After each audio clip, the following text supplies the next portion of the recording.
Hello, I'm Professor Afshar at Glendale Community College. This is Physics 103, Lecture 42. In this lecture, we'll discuss internal energy and heat. These topics are covered in Chapter 20 of our textbook by Surway and Jouet.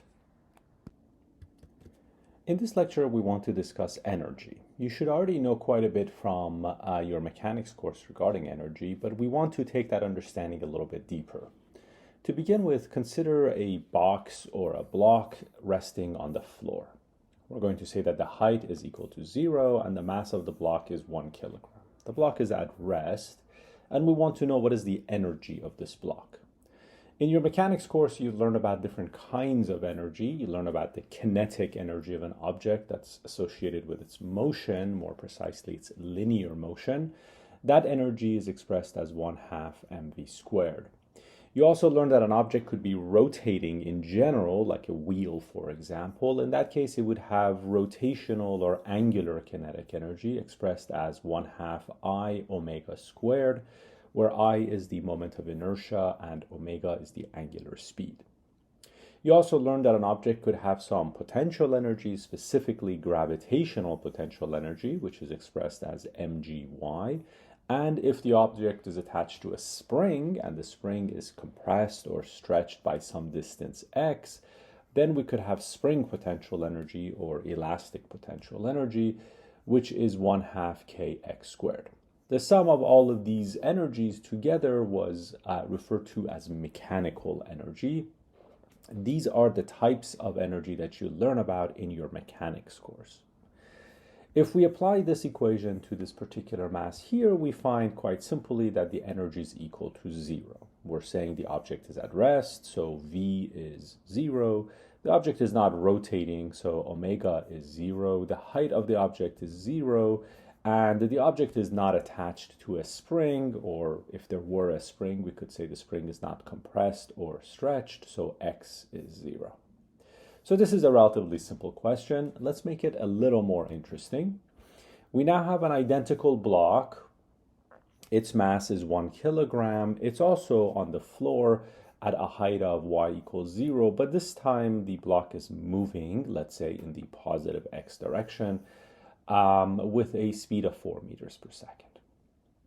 Well, in this case, we have some linear kinetic energy. 1/2 times 1 times 4 squared will give us an energy of 8 joules. The object is still not rotating, so it does not have any angular kinetic energy. Its gravitational potential energy and spring potential energy are 0. So that's a little more interesting. Here's another example for you to think about. Another box, mass of 1 kilogram again. It's moving in the negative x direction with a speed of 4 meters per second. Well, the energy here again is 8 joules. Remember that when you calculate the kinetic energy of an object, this V is the speed of the object. It's the magnitude of the velocity of the object. So when we calculate the magnitude of this vector here, we find that it is 4, and then of course we're going to square it, so for sure it'll be a positive number. When we multiply by 1/2 and the mass, we find that this block also has 8 joules of energy. There is again no rotational or angular kinetic energy, and also no potential energy. For these examples, we're keeping it relatively simple. Now the point of this exercise was to remind you that the kinds of energy that we generally talked about, at least in our mechanics course, were the kinds of energy that were maybe in some sense apparent from the outside. Notice that in these discussions, we did not really talk about what's happening inside the box. If we zoomed in inside the box, we might find something interesting there. What is inside the box? Maybe it's air, maybe it's water, maybe it's ice, maybe it's metal. Maybe the atoms of the material that's inside the box are moving. Maybe those atoms are moving slowly. Maybe they're moving with medium speed, or maybe they're moving very rapidly. The point is that for today, we want to really zoom in on the box and talk about what's inside the box. We talked about the mass of the box. In all three cases, the box had a mass of 1 kilogram, but perhaps in the left case, the box is filled with cold water. in which case the H2O molecules would be moving around very slowly. But on the right, perhaps we have 1 kilogram of hot water, in which case the H2O molecules would be moving very rapidly. If that's the case, then when we say what's the energy of the box or the block, we need to consider the energy of its contents as well. We need to talk about the energy of these individual molecules. So the box overall is moving, let's say, to the right with 4 meters per second. But if you zoomed in on this molecule, you would see that this molecule has some speed, and therefore there's some kinetic energy associated with that molecule. So you would have to apply 1/2 mv squared to this individual molecule. Now, the mass of a single molecule is quite small, so the amount of energy would be pretty negligible, except that there are many, many, many of these molecules, and each one of them has a tiny amount of energy. And notice that when you're calculating the kinetic energy, you're taking the speed, so the magnitude, and you're squaring it. So these kinetic energies don't really cancel each other out. Kinetic energy is always a positive quantity. So if we want to be complete in answering the question, what is the energy of this block, we need to consider all these energies that we were talking about earlier, but we also want to talk about the energy of the contents, the energy of the individual molecules. We want to add some extra energy to the numbers that we've already calculated up here so that we can account for the energies of the individual molecules inside the box. So our goal now is to talk about the molecular energy of the contents of the box. It's going to take us a few lectures to achieve this goal, but we'll start it today. So the box may have some overall large-scale motion. Its center of mass might be moving to the left, it might be moving to the right. Its center of mass might even have some height, so there might be some gravitational potential energy associated with the center of mass of the box. But when we zoom in on the box, we'll notice that the molecules inside the box are moving. The box might be an empty box filled with air, but we still have air molecules that are moving. Or it might be filled with water, or it might be filled with solid steel. In that case, we still have iron and carbon atoms that are moving, small amounts, but moving nonetheless, and we want to account for the energies of the contents of the box. The molecules themselves might be moving, and therefore there is some kinetic energy associated with the motion of all of these molecules. When we calculate the motion of each molecule and add all of those together, what we get is thermal kinetic energy. So here we're being introduced to a new type of motion.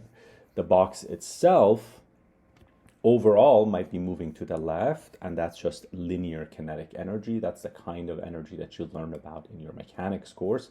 But I'm now saying in addition to that, you might have some extra kinetic energy coming from the motion of the molecules. We'll label that energy K thermal. Of course, if you zoomed in on these individual molecules, you might find that they're doing more interesting things. If the box is filled with water, for example, then each of these molecules would be an H2O molecule, something like what's depicted here. In an H2O molecule, the individual molecules could be rotating. So not only can the molecule itself move to the left or to the right, but it could also rotate as it does so around some axis of rotation. And as these molecules collide into each other, the axis of rotation could change. So there is some rotational or angular kinetic energy also associated with each molecule. And if we add those energies for all of the molecules, what we get is rotational kinetic energy. So here we have, again, another type of energy associated with motion, but it's specifically associated with the rotation of the molecules inside the box. Things can get even more interesting. These molecules are bonded together, and under the right circumstances, these bonds can be flexible. Some bonds are stronger than other bonds. Covalent bonds are stronger than ionic bonds, for example. But the point is that each one of these bonds can be essentially modeled as if it's a spring. If you have a very strong bond, then it would be a spring with a very large spring constant. If there is a weak bond, then it would be a spring with a small spring constant. And of course, as you remember from your mechanics course, springs have energies associated with them. They have a spring potential energy associated with them. The molecule that's depicted here resembles a carbon dioxide molecule. A carbon dioxide molecule consists of a carbon at the center and two oxygen atoms on the sides. And these oxygen atoms can actually vibrate, especially when the carbon dioxide molecule moves around and collides into the walls of a container or with other carbon dioxide molecule, the entire molecule begins to vibrate. So now you have additional types of energies associated with motion.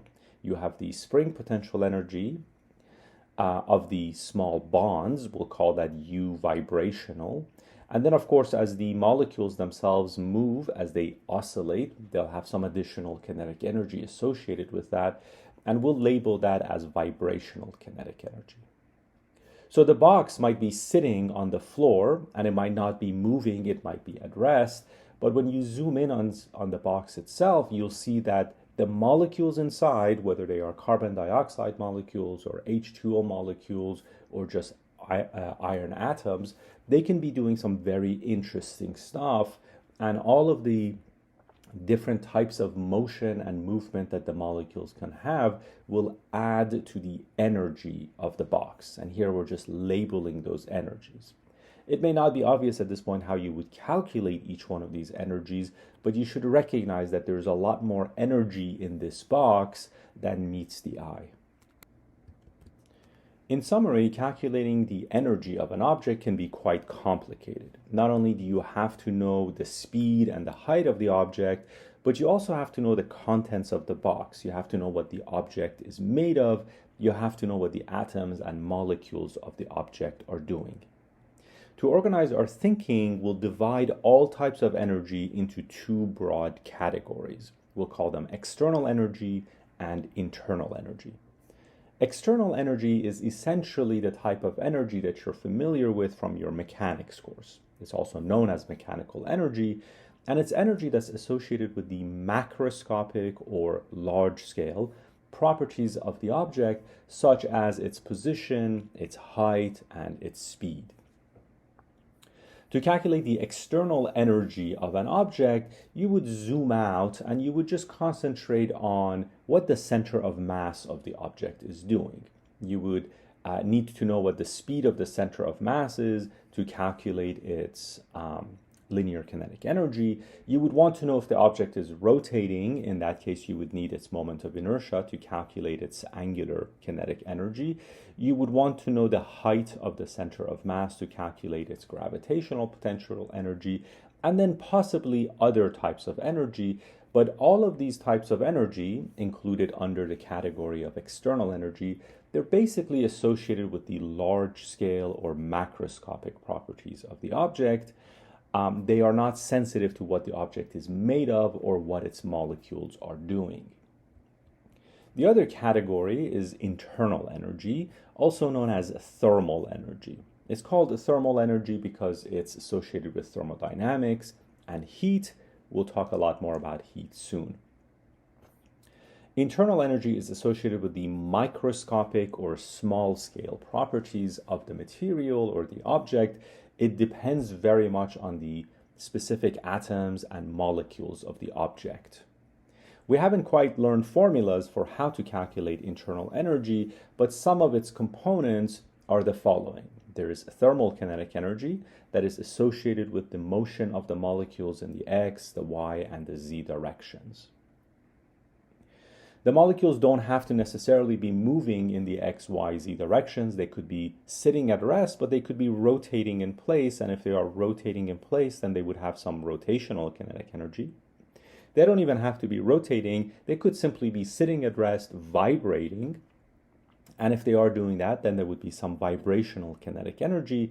And of course, as the bonds get stretched and compressed, there's also going to be some potential energy associated with those vibrations.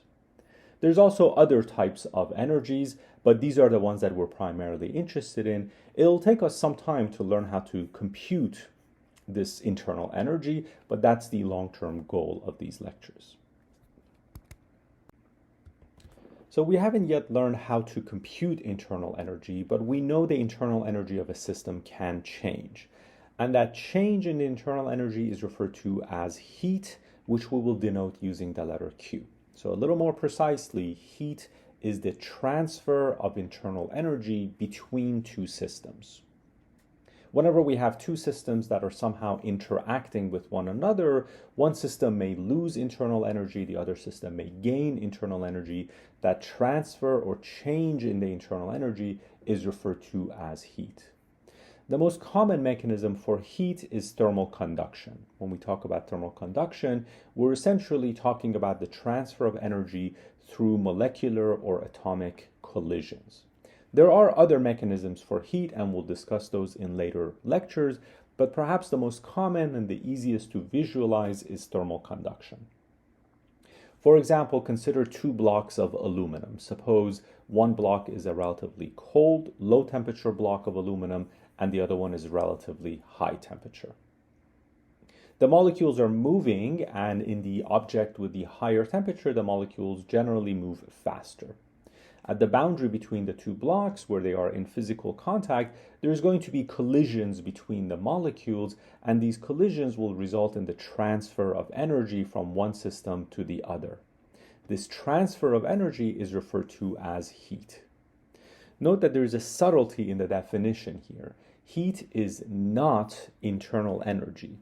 Heat is not temperature. Heat is a change in internal energy, and as we will see later, heat can result in a change in the temperature. But don't confuse heat with internal energy itself. The internal energy in these interactions is always transferred from the hotter object to the colder object. More precisely, the object with high temperature will lose internal energy, and the object with low temperature will gain internal energy. So we'll often say that delta E internal for the hot object is negative, indicating that it's losing energy, but for the colder object, delta E internal will be a positive number, indicating that it is gaining energy. Ultimately, this transfer of energy from hot to cold is really a consequence of conservation of momentum and kinetic energy in atomic collisions. So if you really wanted to understand what's going on a very detailed microscopic level, you would have to zoom in on the collision between, let's say, this atom and this atom here. Atomic collisions are usually elastic, so then you would write down a conservation of kinetic energy equation. Momentum is also conserved in these collisions, so you would write down a conservation of momentum equation. You would need to know what the masses of these atoms are, and you would need to know what their initial velocities are. Using the physics that you learned in your mechanics course, you would then find the final velocities of these molecules after collision, and from that you could calculate their final kinetic energies and see how those energies changed.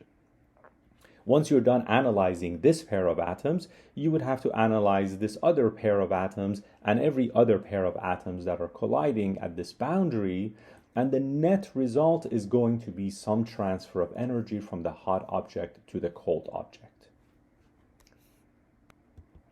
So heating a system results in a change in the internal energy of that system. We can express that by saying that heat, Q, implies or results in a change in the internal energy of a system. In fact, under the right circumstances, you could even say Q is equal to the change in internal energy. However, as you will see later, there are other ways to change the internal energy of a system. We could heat the system, but we could also perform work on the system. So just to be precise, we won't say Q is equal to delta E internal. Instead, we'll say that Q implies or results in a change in internal energy. Also note that Q can be positive or negative. We express that sometimes by saying that we are heating up the system, in which case Q would be a positive number, or we might say we're cooling down the system, in which case Q would be a negative number. And of course, internal energy can increase or decrease. If the internal energy increases, then delta E will be a positive number. If internal energy decreases, then delta E will be a negative number. Now, heat, or this change in the internal energy, has two main effects that we want to study. Whenever you heat a system, you're either changing the temperature of the system or you're changing the phase of the system.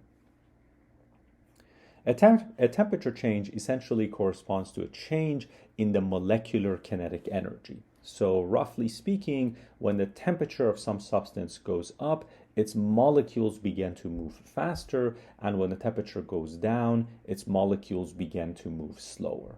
This is a very rough description of what happens inside materials. We'll make that much more precise, but for the time being, that's the intuitive picture you want to have in your mind when you think of a temperature change. One can also change the phase of materials. In this class, we'll consider only three phases: the solid phase, the liquid phase, and the gas phase. And whenever we talk about a phase change, we're essentially talking about the breaking or the formation of molecular bonds. So for example, when liquid water freezes to form ice, we're forming bonds. And when that ice melts into liquid water, we're breaking bonds. For the rest of this lecture, we want to talk about these two effects in much greater detail and develop some formulas for how the temperature changes or how the phase changes. However, before we get into the details, you should know that these two effects never happen at the same time. So at any given instant in time, when you look at an object or when you look at a substance, either its temperature is changing or its phase is changing, but the two are never changing simultaneously.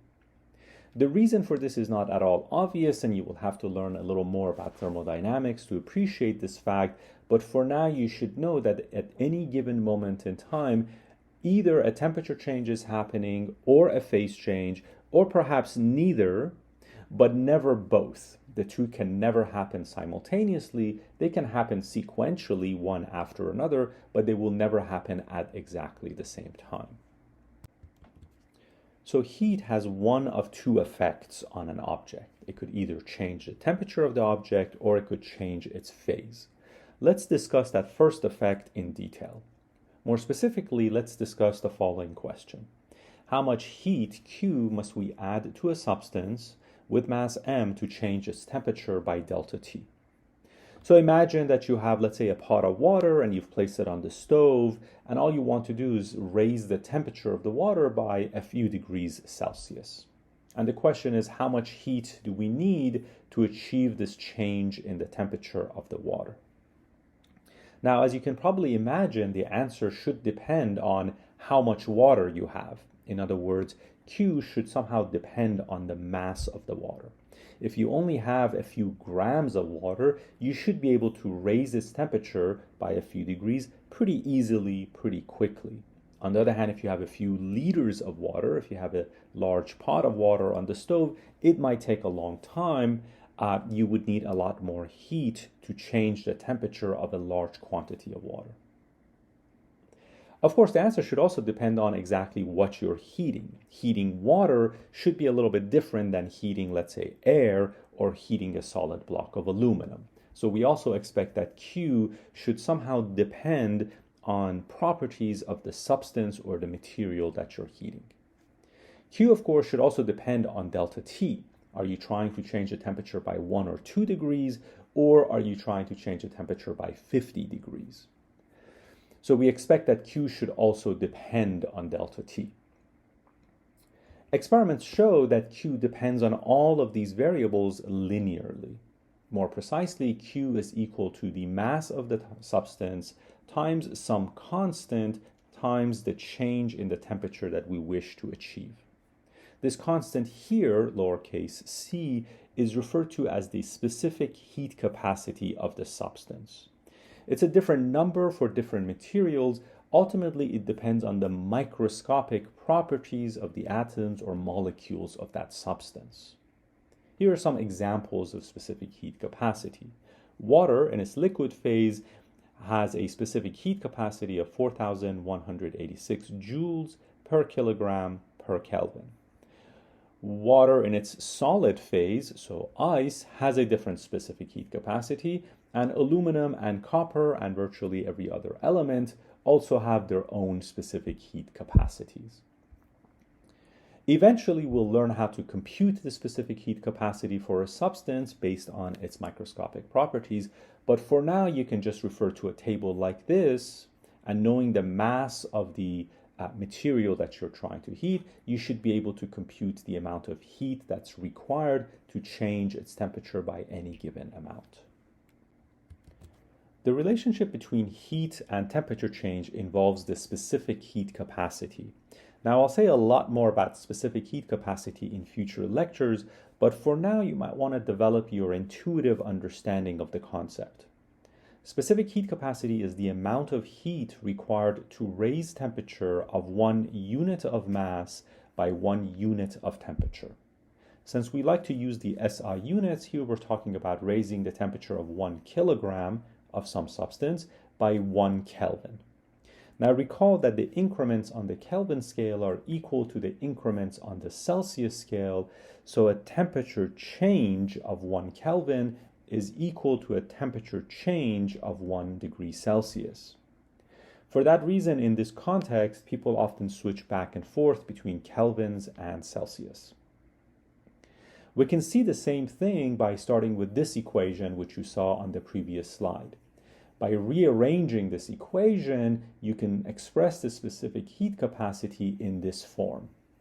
Written in this form, you can see that the specific heat capacity is the amount of heat per kilogram per degree Celsius or Kelvin. Now here I'm talking about the specific heat capacity, but people often talk about heat capacity without the specific qualifier in front. Heat capacity by itself is denoted using uppercase C, and it is the amount of heat required to raise temperature of the entire object by 1 Kelvin or 1 degree Celsius. When I say the entire object, I mean the total mass of the object. So heat capacity can be expressed as the mass of an object times its specific heat capacity. People often write this equation in this form in terms of the heat capacity. When you look at these equations, you should be careful as to whether you're using lowercase c or uppercase c. Remember that uppercase C, the heat capacity, refers to the entire mass of the object, so m is already included in uppercase C. The distinction between lowercase c and uppercase c is going to cause you some confusion, so be vigilant about it. Also note that specific heat capacity is associated with a particular substance. So we'll talk about the specific heat capacity of aluminum versus the specific heat capacity of copper, for example.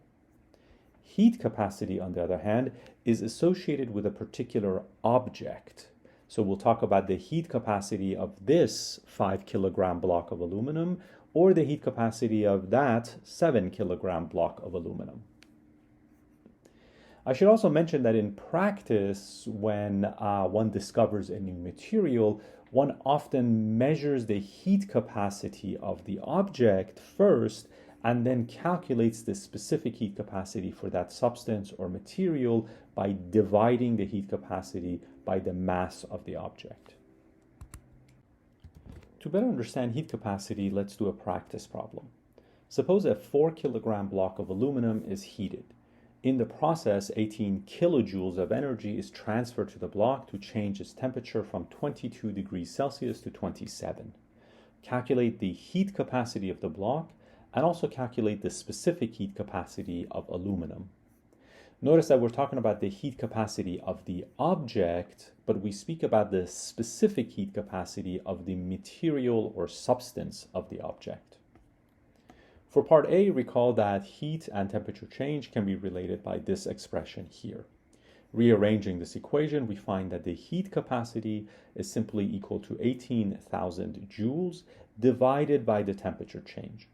As you can see, the temperature change is simply 5 degrees.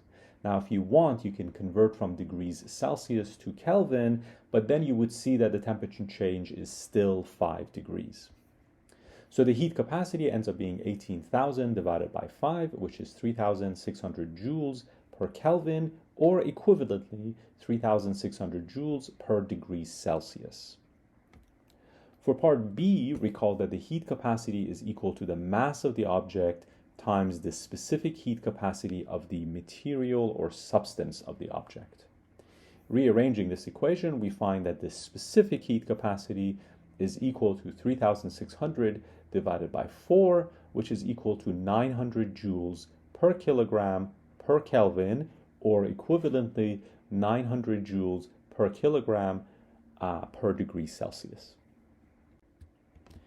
As I mentioned before, heat has one of two effects.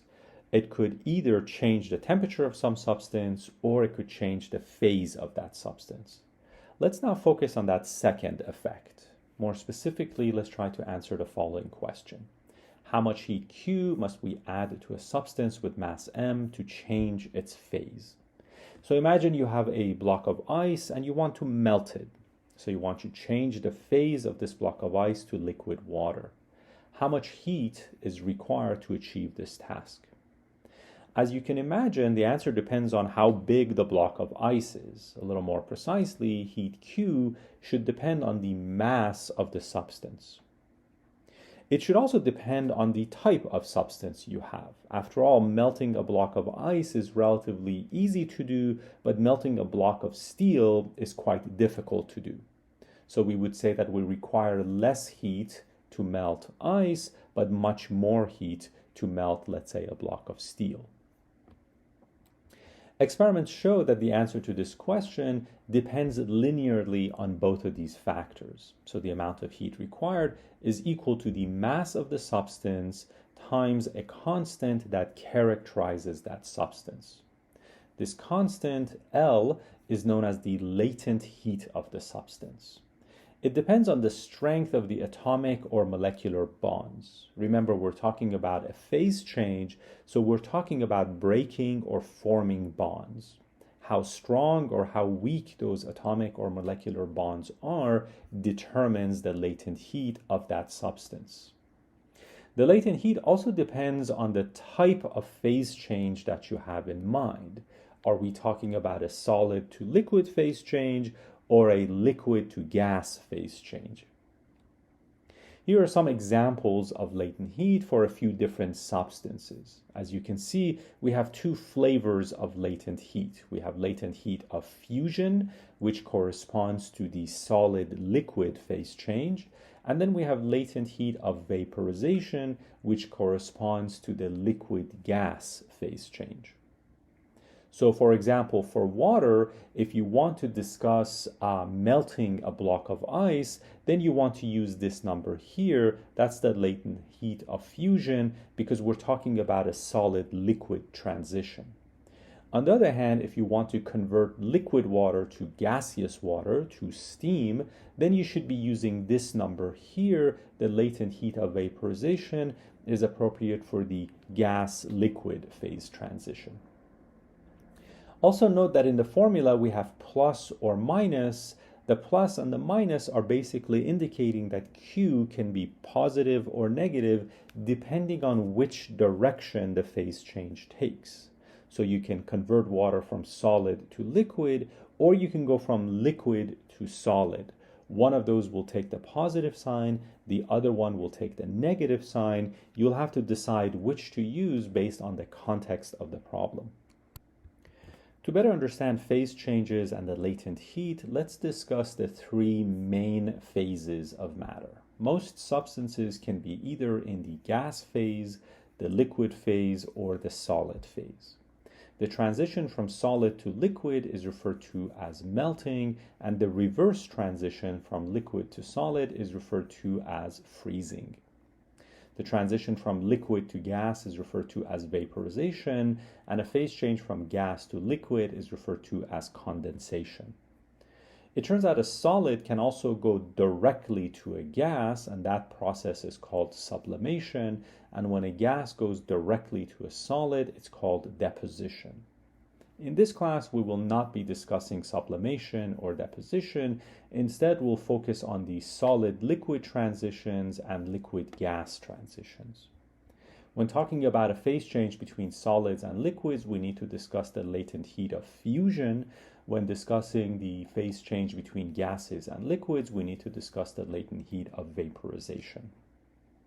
A little more precisely, the heat required to change phase from a solid to liquid or liquid to solid is given by this formula. The heat is equal to plus or minus the mass of the substance, whose phase you want to change, times the latent heat of fusion.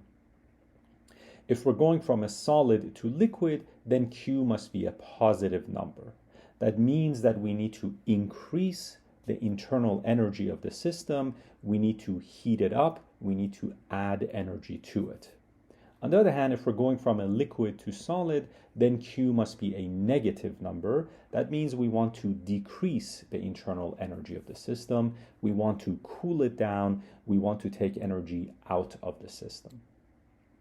Similarly, if we want to go from a liquid to a gas or a gas to liquid, we use this formula here.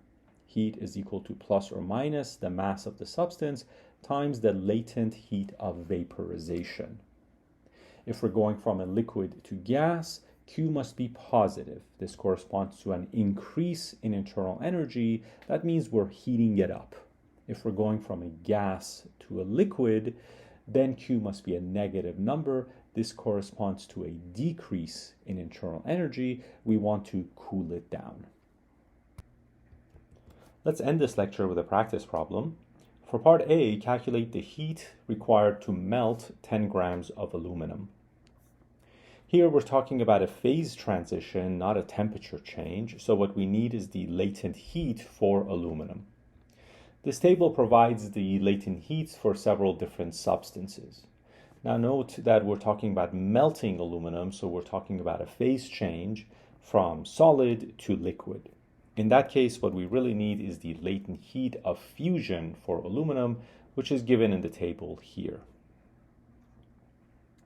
That may not be obvious from the problem, but we are going to assume that aluminum is at its phase change temperature. So the melting point of aluminum is 660 degrees Celsius.